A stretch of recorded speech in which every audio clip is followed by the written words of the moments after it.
예수님께서 제자들하고 3년 이상을 함께 생활을 했습니다. 근데 이제 어느 날 예수님께서 말씀하시는 거예요. 가이사라 빌립보에서 내가 예루살렘에 올라가면 고난받고 죽고 그 다음에 다시 살아난다, 이런 말씀하신 거예요. 그 비밀스러운 말씀인데 이제 속에 있는 걸 하셨죠. 그러고 나서 이거는 비로소 처음으로, 그냥 제자들이 깜짝 놀랐죠. 너무나 예수님께 죽는다고 그런 일이 일어나면 안 됩니다. 베드로가 했더니 사탄은 물러가라 그랬잖아요. 그래서 이제 예수님께서 그동안에 이제 뭐 5,000명도 먹이고 또 4,000명도 먹이고 귀신도 쫓아내고 병도 고치고 뭐 말씀도 잘 하시고 이래가지고 이제 인기가 굉장히 많았는데, 한마디로 그냥 인기 떨어지는 말, 내가 잡혀 죽는다는 얘기 하니까 사람들이 썰물 빠지지 딱 빠졌거든요. 근데 예수님은 이게 이제 내가 가야 될 길이다. 그러니까 너희들이 나를 믿게 되면 나를 따라라. 제자들은 이렇게 살아야 된다라고 말씀하셔서 첫 번째가 뭔가 자기 부인하라 했죠. 베드로가 와서 우긴 거잖아요. 예수님 그러시면 안 된다고. 잘 살아야지 왜 죽습니까? 그런 얘기는 그거 안 된다. 그러고 나서 이제 베드로는 만약에 예수님 죽게 되면 자기는 3년 동안 따라다니는 게 허사잖아요. 자기가 손해가 막심하잖아요. 그러니까 절대로 죽으면 안 된다고 펄펄 뛰었잖아요. 그랬더니 사탄아 물러가라고. 예수님께서 언제든지 뭐 떡 주고 빵 주고 뭐 병고쳐 주고 가서 뭐 아주 용돈 주고 뭐 그런 뒤치다거리면서 되는 건 아니죠. 예수님은 이 세상의 모든 것을 구원해야 되는데, 구원하려면 이제 세상의 죄를 몽땅 대신 짊어지고 다 없애버려야 되니까 십자가에서 고난받고 죽으셔야 된다. 이제 이런 말씀을 예수님께서 하신 거죠. 자, 그래서 이제 그 나를 부인하라 따라오려면 베드로 너 그렇게 하면 안 돼. 네 생각을 버려. 네 마음에 있는 걸 버려. 그리고 네가 지금까지 살아왔던 거 이런 걸 버려. 너는 지금 나 붙들고 출세하려 하잖아. 너 출세하는 게 문제가 아니야. 세상을 구원해야 되잖아. 그러니까 이제 자기를 부인하라. 이제 그 다음에 뭔가 하면 베드로야 너 나를 따라오려면 십자가를 져야 돼 그랬어요. 십자가라고 하는 것은 제자들이 알거든요. 그 로마 시대 때 죄를 짓게 되면 벌을 받게 되는데, 그 벌 받게 되는 것 중에서 아주 그 최고 악질적인 범죄자들한테 이제 그 형벌을 가할 때 십자가형이에요. 그러니까 우리가 알고 있는 거는 이런 거죠. 능지처참 내지는 부관참시. 그래가지고 뭐 시신을 막 다 찢어지게 하는 거 있잖아요. 그런 거. 그 다음에 뭐 아주 부관참시해가지고 죽은 사람 시신도 꺼내가지고 다 막 다시 지우기도 하고 이런 거. 그러니까 뭐 임금님이 이렇게 사약을 주면은 선국이 망언하나이다 라고 해서 그 약을 받아 죽잖아요. 그런 거는 정말 양반이요. 그러니까는 그것보다 더 한만한 게 이제 십자가형이거든요. 근데 예수님께서 그 십자가에서 고난받고 죽으신다는 거예요. 그러니까 너무너무 끔찍한 거야.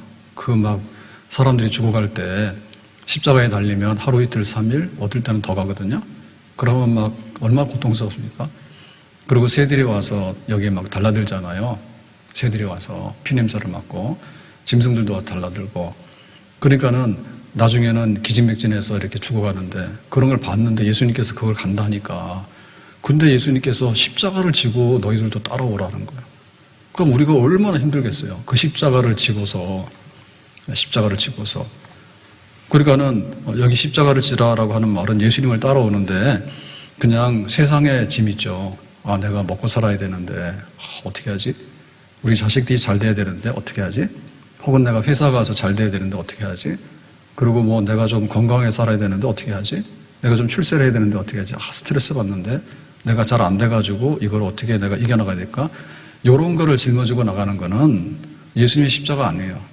예수님은 아무런 죄가 없는데 우리의 죄를 덮어쓰고, 그 일본에서 지난주에 뉴스에 보인 거 그랬잖아요. 47년 만에 무기징역으로 사형 언도받고 나서 무기징역을 사형수로 기다리고 있다가 47년 만인가 무죄가 돼가지고 이제 그 석방되는 사람이 있었대요. 47년을. 그러니까 막 뒤집어 쓴 거 아닙니까? 살인죄가 없는데 살인자라 해가지고 감옥에 있다가 죽지도 않았지. 나이 80이 넘었대거든요. 자기 뭐 인생이 다 감옥에서 간 거잖아요.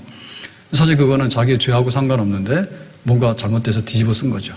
뒤집어 쓴 거죠. 그러니까 예수님께서 십자가는 그런 거란 말이에요. 그러니까 우리가 십자가를 질 때 내 탓이요, 혹은 내가 하고 싶은 게 있기 때문에 내가 짊어지고 가야 되는 고생스럽고 아리랑 고개를 가고 뭐 이런 거가 아니다, 그죠? 순전히 예수님이 져야 될 거 예수님 그만하세요, 내가 할게. 교회가 해야 될 일에 대해서 내가 할 테니까 다른 사람들은 놔두세요. 내가 할게. 이런 거. 그러니까 남을 위해서 짐을 지는 거, 이웃을 위해서 짐을 지는 거, 하나님의 의를 위해서 짐을 지는 거. 그래서 우리가 그 죽는 것 중에 보면은 그 현충원이나 이런 데 가면 그래도 국가를 위해서 애국자라고 인정이 되어지면 거기다가 이렇게 줘요, 자리를. 그러면은 평가할 때 애국자에 대한 평가는 그걸로 평가를 하는 거예요.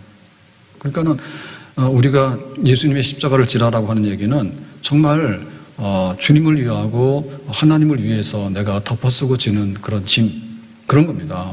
그거를 지고 따라오라고 하는 거예요. 그래서 이거는 굉장히 힘들어 보이는데, 그런데 알고 보면 내용이 굉장한 거죠. 예수님이 그거 자기가 무죄였는데 죄를 뒤집어 쓰고 십자가를 졌기 때문에 죄인된 우리들을 다 석방 이렇게 됐잖아요. 그래서 우리가 배를 보면 배가 보통 경우에는 이제 그 범선이라죠, 그죠? 바람에 의해서 배가 이제 가잖아요. 바람이 불면은. 그러면 그 돛인데요. 그 돛을 이렇게 달아서 바람을 맞으면은 이제 순풍으로 가지 않습니까? 그러면 그거 어때요? 바람을 맞을 때는 좀 이렇게 압력이 가해지잖아요. 그렇지만 그것이 또 배를 움직이는 추진력이 되는 거죠. 새는 날개로 다녀요. 이렇게 발로 다니는 게 아니라 날개로 다니는데, 새가 날개짓을 하려고 그러면은 비상해가지고 나름대로 균형을 잡아서 날개를 활용해야 됩니다. 그러니까 독수리 같은 거는 막 날개를 피면 한 2m씩 되잖아요. 그러니까는 막 속력이 굉장히 빠르잖아, 사냥할 때. 촥 가서 갈아채고 막 하잖아요. 만약에 그 날개가, 이거 뭐 피곤한데 이래가지고 독수리 날개가 없으면 독수리는 하늘을 못 날지. 근데 날개가 있어서 날개를 피는 게 그게 힘들긴 하지만 그러므로 인해서 하늘의 제왕으로서 그 군림하게 되는 거예요.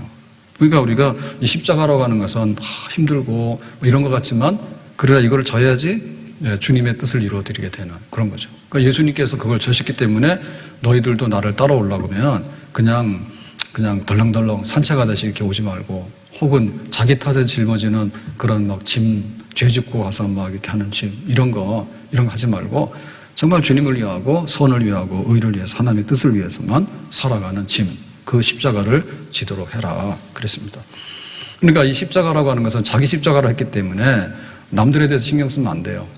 바울 같은 경우에는 세계 선교를 위해서 너는 이제 이방인을 위해서 불렀다.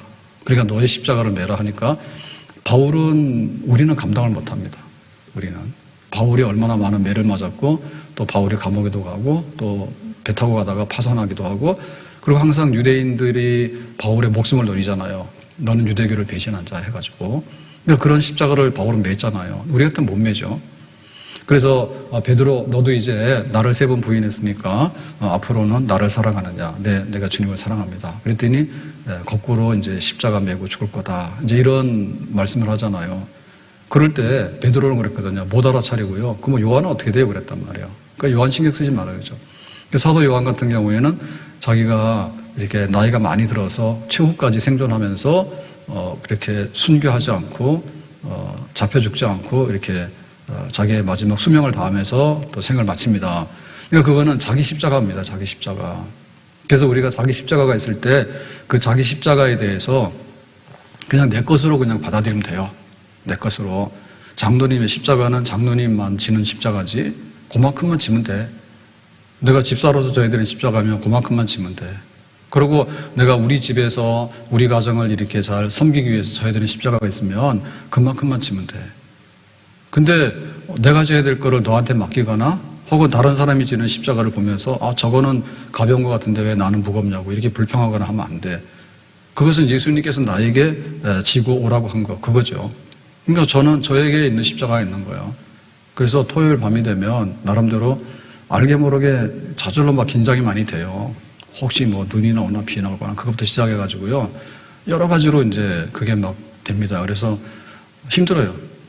네, 힘들어. 근데 제일 그거 안 좋은 게 그런 거잖아요. 토요일날 주일날 땡 해서 막 밤이 됐는데 옛날에 그런 거 있거든요. 처음에 하면 메일 오는 거 있잖아요. 메일. 우리 컴퓨터 들어와가지고. 그러면 막 메일 같은 거 보내. 목사님이 뭐 사랑이 뭐 없는 듯 뭐 이런 거 막 보내고. 진짜 열받아요. 네, 싸우더라도 내가 주일 지나고 싸웠으면 좋겠다라니까. 근데 막 그런 거 하거든. 집에서도 좀 분위기 알고 해주면 좋은데 안 돼. 사모님이 저절로 안 져준다니까. 토요일 밤이니까 내가 져줘야지. 내가 그런 거 못 봤다니까. 뭐 알기는 알겠죠, 본인도. 근데 설교하러 갈 때 예를 들면 교회 예배 드리러 올 때 제 마음이 편해야 되잖아요. 제 마음이 편해야 되잖아요.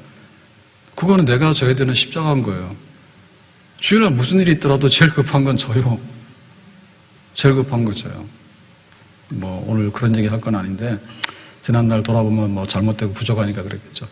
그래서 우리가 예배를 뭐 11시에 이렇게 드리다가 좀 은혜롭게 드리자 해가지고 은혜 찬양이라는 걸 붙였다니까. 그래가지고 11시 5분, 10분 사이에 끝나도록 이렇게 했다고. 근데 은혜 찬양 안 와.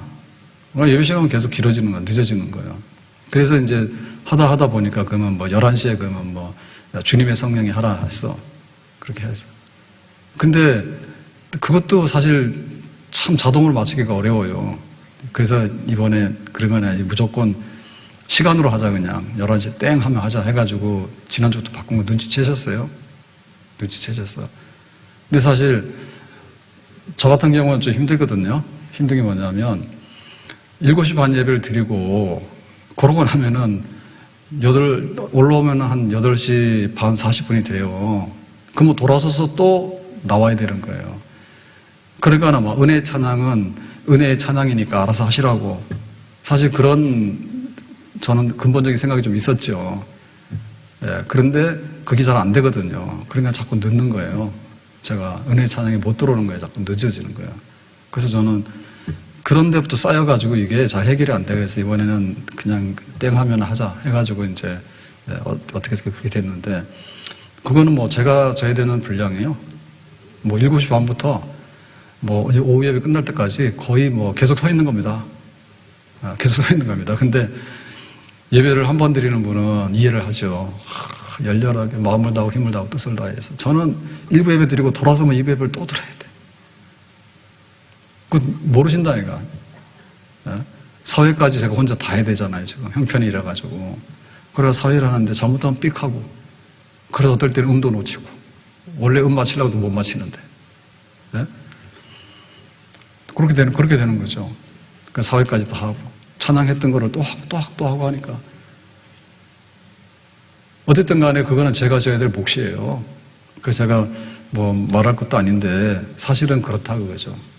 돌아서면 또 하고, 그러서면 또 하고. 같은 예배를 3번을 이렇게 드려야 되니까. 근데 했으니까는 뭐 이렇게 시시하게 할 수도 없는 거 아니에요. 그래서 저는 제 맡은 시간만 제가 힘껏 한다 하더라도 잘 안 돼요. 잘 안 돼요. 힘든 부분이 있어. 근데 그거는 뭐 제가 할 수 없는 거예요. 그리고 뭐 하루에 몇 시간 서 있어야 되고, 뭐 설교하는 것도 몇 시간을 지금 말을 하는 거예요, 주일날. 그거는 뭐 저니까 하는 거예요. 그냥 우리 성도들은 안 와도 그만이고, 오더라도 뭐 잠깐 졸아도 돼. 여기 지금 세례받는데도 지금 고개 숙이고 있잖아, 재영이. 뭐 그런 거예요. 그렇지만 제가 여기서 설교하다 깜빡 졸 수는 없어. 저는 그런 재주는 없어요. 한번 말미를 놓치면 또 어디 가서 찾아야 될지 그것도 모르고. 그러니까 막 초긴장 상태로 그냥 라이브잖아요. 녹화도 아니잖아요. 그거 아는가 모르지. 그건 제가 져야 될 그런 짐인 거예요. 차범근 감독하고 아들하고 둘이서 월드컵 해설을 했잖아요. 그래가지고 아버지가 얼마나 속이 탑니까? 아들이 지금 선수로 현역에서 뛰어야 되는데 거 가서 해설하고 있으니까. 그래서 아버지에게 축구는 전쟁이다 해가지고 독일에 가가지고 프로 선수로 굉장히 성공했지 않습니까? 그럴 때 거기 주전으로 이렇게 스타팅 멤버로 이렇게 처음에 나가는 멤버가 안 되면은 차범근 죽는 줄 알았대요. 축구는 죽기 살기 전쟁이야. 자기가 이제 교체 멤버로 들어가는 용납이 안 되는 거야. 근데 아들은 그냥 교체 멤버 또 뭐 안 해도 되고 국가대표 떨어져도 그냥 해 그러고 가서 거기 가서 같이 부자지간에 해설하고 있다니까. 그래가지고 차들이 국가대표 하다가 지금 이번에 감독이 바뀌었잖아요. 이번에 국가대표 감독 바뀌었잖아요. 그래가지고 뭐 어드바이저인가 뭐 해가지고 하는데 그거 왜 코치 하라니까 굳이 코치를 못하냐면 지금 거기 FC 서울의 유소년 팀의 그 뭐 책임 맡은 게 있어요. 그래서 자기 축구 철학이 있는 거야. 축구는 삶처럼, 축구는 즐기면서 그게 있는 거야. 근데 그게 아버지 세대는 축구는 전쟁이지. 그러니까 다른 거예요, 그거. 그러니까 각 사명이 다른데 그 사명을 느끼는 게 다르고 표현하는 방법이 다른 거예요. 그거는 뭐 할 수가 없습니다. 그렇게 하는 겁니다. 그래서 우리가 자기 십자가를 지는데, 그렇지만 이러나 저러나 십자가를 지는 정신은 똑같은 겁니다. 십자가 지는 정신은 똑같은 거예요. 이거 내가 죽는다, 그 각오로 하지 않으면 이거는 도망갈 수밖에 없는 거예요. 내가 메고서 죽어도 좋다, 그런 거죠. 어느 누가 막으리까, 죽음인들 막으리까, 어느 누가 막으리까, 죽음인들 막으리까, 존귀 영광 모든 권세 주님 홀로 받으소서. 멸시천대 십자가는 제가 지고 가오리다. 이름 없이 빛도 없이 감사하며 섬기리다. 이름 없이 빛도 없이 감사하며 섬기리다. 주기철 목사님이 우리 한국을 대표하는 순교자이지 않습니까? 십자가를 졌잖아요. 근데 보면 십자가를 질 때 얼마나 단단하게 졌는지, 그게 뼛속까지 들어있다고. 뼛속까지. 내 십자가 져야 되겠다. 신사참배는 거부해야 되겠다. 한국교회를 살려야 되겠다. 그래서 죽음을 이기는 죽음의 권세를 이기게 해주십시오. 그러니까는 그 평양신학교 졸업하고 나서 32살인가 그 젊은 나이에 부산 철암교회 담임을 맡게 되잖아요. 그러니까 이제 그때부터 이제 신사참배에게 싹 올라오기 시작하는데 제일 먼저 눈치를 챘죠. 그래서 신사참배 제일 먼저 반대를 하는데, 이 죽음의 권세다. 신사참배하고 예배드리라고 하면은 사실 그 예배가 아니고 교회가 아니다.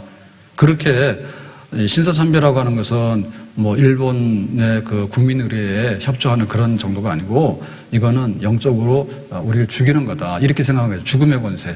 그러니까 내가 여기에 맞서야 되겠다, 이렇게 생각을 했고, 이게 한두 번이 아니잖아요.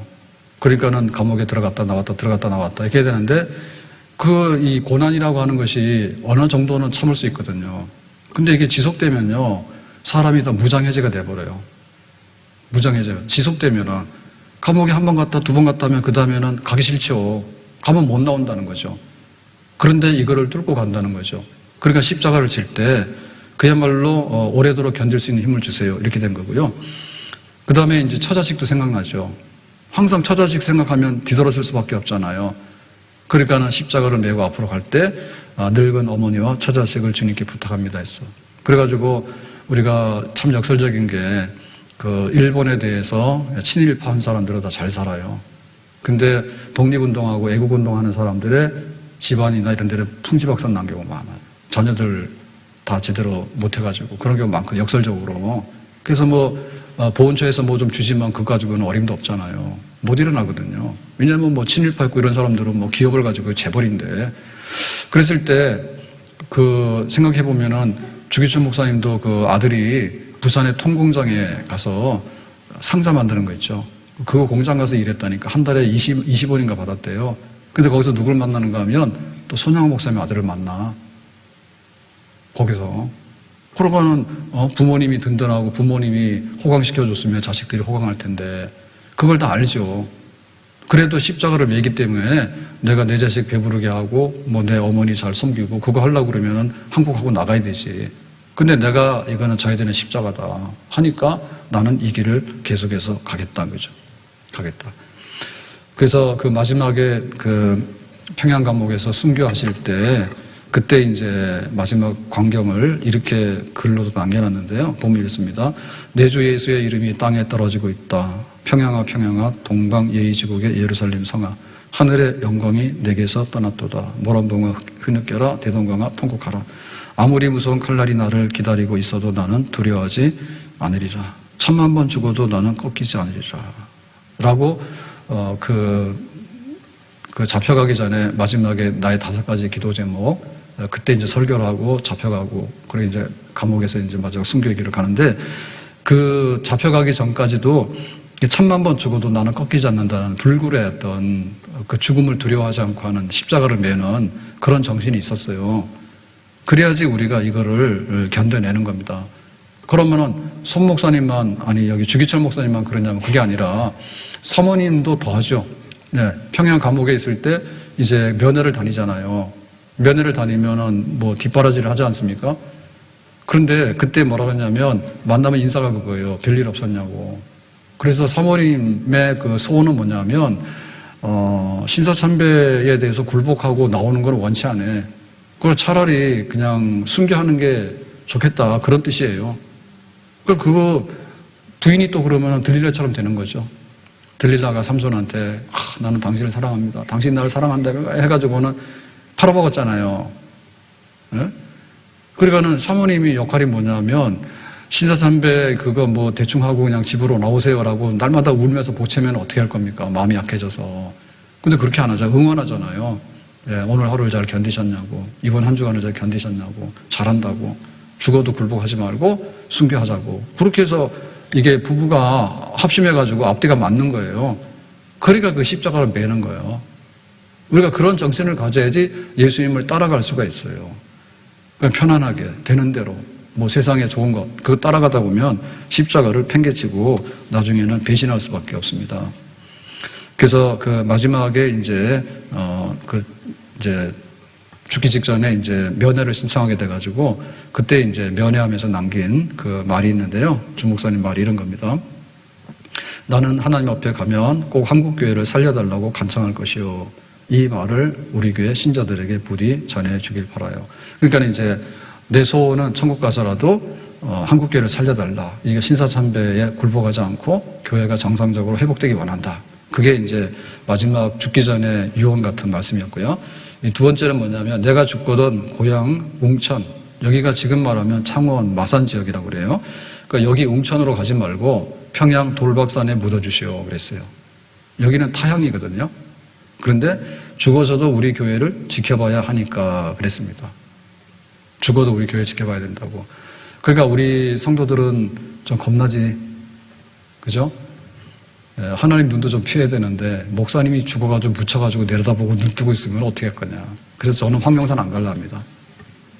근데 결심했어요.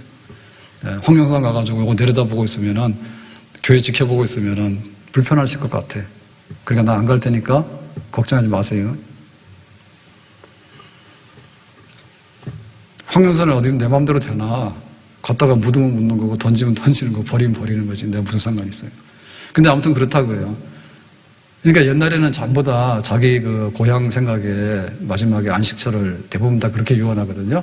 근데 그게 아니라 평양의 돌박산에다 묻어주면 내가 여기 지금 교회, 산정의 교회가 여기 내려다 보이는데 교회 누가 왔나 안 왔나, 누가 신사침배에 굴복해가지고 비겁한 놈 베드로처럼 예수님 팔아먹는 사람 있나 없나 그거 보겠다 그거지. 그게 마지막 소원이었어. 그러니까 끝까지 자기 십자가를 메고 주님을 따라가는 그런 모습을 여기서 보여주게 되는 거죠. 십자가 메는 거. 주님께서 이렇게 십자가를 지고 가셨고 넘어지면 일어나서 가고 넘어지면 일어나서 이렇게 가셨고 나중에 안 되니까 구레네 시몬이 와서 예수님의 십자가를 대신하지. 우리도 예수님 따라가려면은 그냥 내가 세상에 걱정하는 거나 세상에 짐진 거 가져가면 안 되고 주님을 위해서 내가 지는 짐 그걸 가져가는 거예요. 근데 남의 거 보지 말고 내 거. 그냥 내가 해야 되는 작은 거면 작은 대로 큰 짐이면 큰 짐이대로 그걸 지고 가는 건데 내가 마음을 다하고 목숨을 다해야지 이 십자가 지는 거예요. 십자가는 죽으러 가는 길인데 살겠다 하면 이 십자가는 못 지는 거예요. 내 주여 뜻대로 행하시옵소서.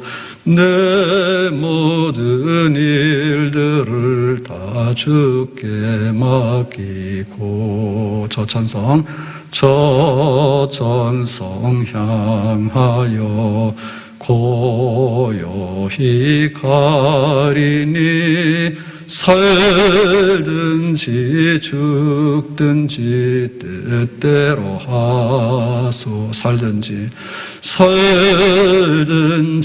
죽든지 뜻대로 하소. 내 주여 뜻대로 내 주여 뜻대로 행하시옵소서. 내 모든 일들을 다 주께 맡기고 저 천성 향하여 고요히 가리니 살든지 죽든지 뜻대로 살든지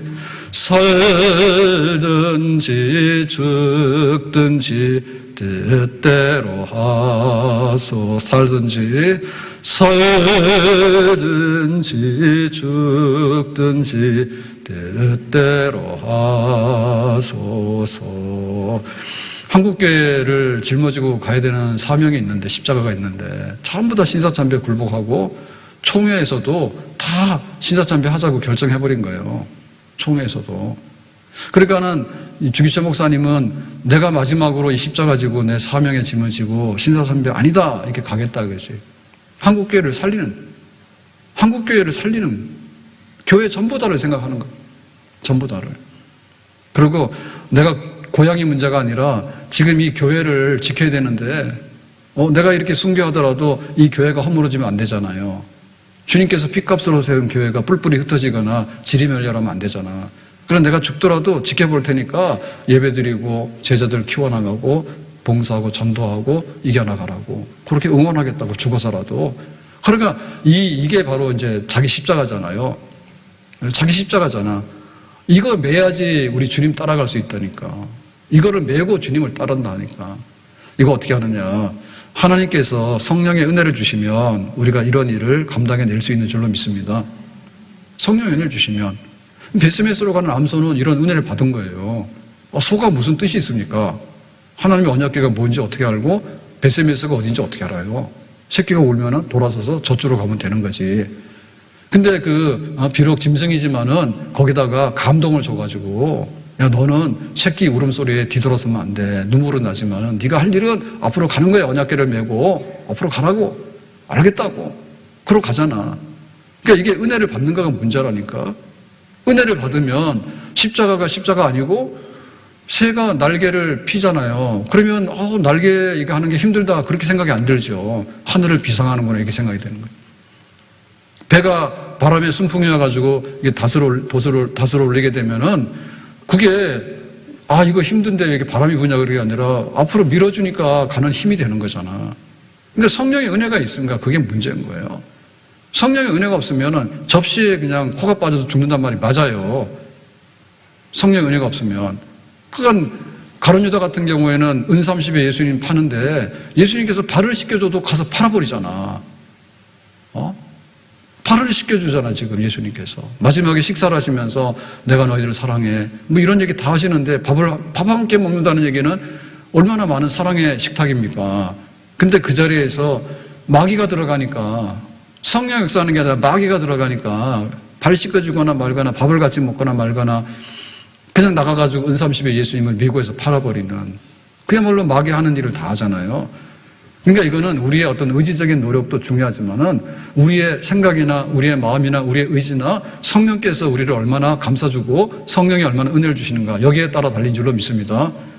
바울도 3차 선교를 마치고 이제 예루살렘 가는 길에 막았어요. 가면은 결박당해서 환난을 당한다고 가지 말라고 막 이러잖아요. 그랬더니 아니야. 비록 육신적으로는 그런 일을 겪더라도 성령이 가라고 하니까 나는 갈 거야. 일사가고 내가 목숨을 귀히 여기지 아니하고 앞으로 가는 그런 역사가 있었어요. 주님께서 은혜 주시면 우리의 십자가를 능히 감당할 수 있는 힘도 그런 길도 우리에게 열어주시는 줄로 믿습니다. 은혜 받는데 몰두하게 되면 감당해요. 그런데 이것저것 핑계대고 쉬운 거 찾고 편한 거 찾고 이러다 보면은 정말로 거꾸로 돌아가서 예수님을 능멸하게 되고 예수님을 다시 십자가에 못 박아버리는 십자가의 원수가 되는 겁니다. 오늘 세례도 받고 또 이제 우리가 다음 주 고난주간 앞두고 있는데 나의 십자가가 뭔가에 대해서 이거 힘들다고 버리거나 이거 없애려면 안 됩니다. 내 살 길이 뭐냐라고 할 때 십자가는 이거는 나에게 멸시천대를 당하는 거다 생각하면 안 되고 이것이 나중에 갔을 때 잘 먹고 잘 살고 왔을 때 하나님께서 뭐라 했겠습니까? 야 내가 너한테 준 거 내놔라 할 거 아닙니까? 우리가 청구서를 받을 거예요. 근데 내가 내 작지만은 내 있는 작은 힘을 가지고 십자가를 메고 주님을 섬기고 왔다면은 빛나는 멸류관을 우리에게 주실 줄로 믿습니다. 아멘. 십자가 메는 자에게는 영광이 있는 거고 십자가를 걷어차고 세상의 것들을 두리번 자인데 나중에 청구서가 내밀어지면 내가 너에게 $5 주는데 어디 갔고 $10 주는데 어디 갔냐라고 말하면 우리는 할 말이 아무것도 없는 거예요.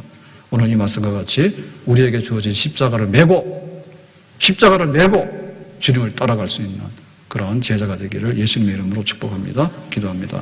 오늘 주신 말씀과 같이 십자가를 지고 따르라 했는데 각자에게 주어진 십자가 잘 감당해서 가정도 살리고 교회도 살리고 이 땅에 하나님의 이름을 높이는 데 쓰임받을 수 있는 저희들이 되기를 원합니다. 주 예수님의 이름으로 기도합나이다. 아멘.